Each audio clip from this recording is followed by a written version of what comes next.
السيدات والسادة الزملاء الأعزاء، في الحقيقة إحنا عندنا موضوع يعتبر حديث الساعة، هو تعديل القانون الخاص بالأخطاء الطبية أو المسؤولية الطبية عن أخطاء الأطباء. وإحنا لنا وجهة نظر في هذه المسألة، ونتمنى أن تكون في بال أعضاء مجلس النواب اللي هم قائمين على إعداد أو مناقشة هذا القانون في تلك الأثناء. قانون المسؤولية الطبية لابد أن يكون قانونا متوازنا ما بين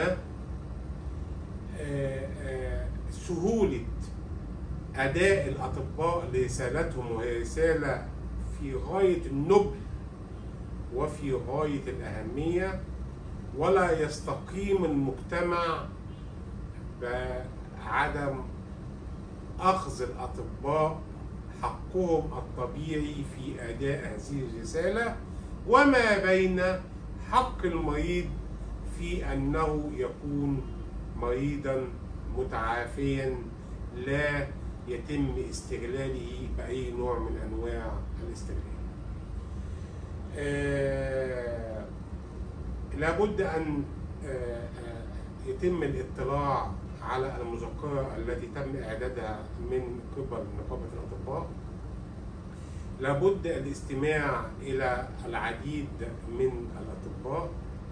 لابد الانتباه إلى أن الأطباء يحتاجون إلى من يحميهم أثناء أداء عملهم، ولا يخفى على العديد بأن الأطباء يتعرضون في كثير من الأحيان إلى مضايقات ومشاحنات واعتداءات في مقر عملهم وفي مستشفياتهم وفي عياداتهم من بعض المرضى الغير واعين بمدى أهمية رسالة الطب في أي مجتمع.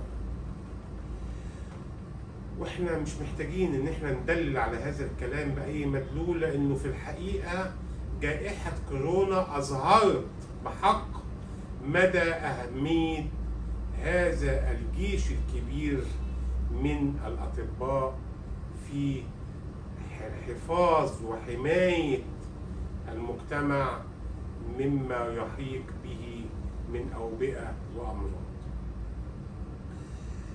أنا شايف إن لا يمكن بأن تكون هناك هوجة على الأطباء بسبب بأن بعض من الإعلاميين ولا المشهورين حدثت لهم بعض الأخطاء الطبية، فكان ذلك هو المدخل من أجل أن يتم إعداد مشروع قانون خاص بالمسؤولية الطبية، يكون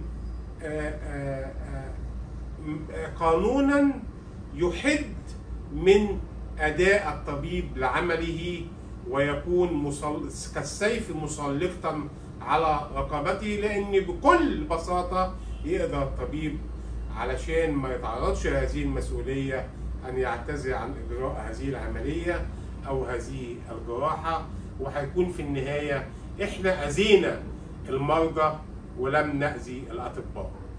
فرسالتنا هي أن يكون هناك توازن في هذا مشروع القانون حتى يخرج مشروعا متوازنا. ويعني إحنا مش بنعمل حاجة جديدة على المجتمع، نستطيع أن نستعين ببعض التشريعات في الدول الأوروبية وفي الدول العربية اللي هي بتعمل بالانس، توازن ما بين حقوق الطبيب وحقوق المريض.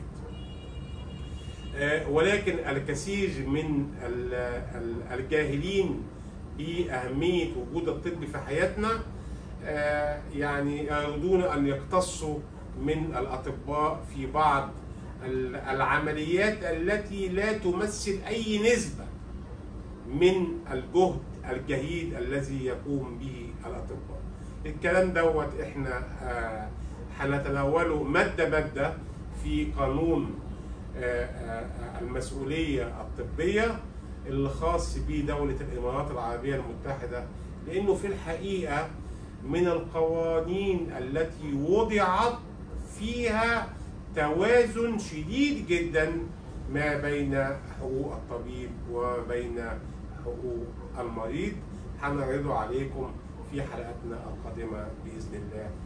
حتى نلتقي، شكرا جزيلا.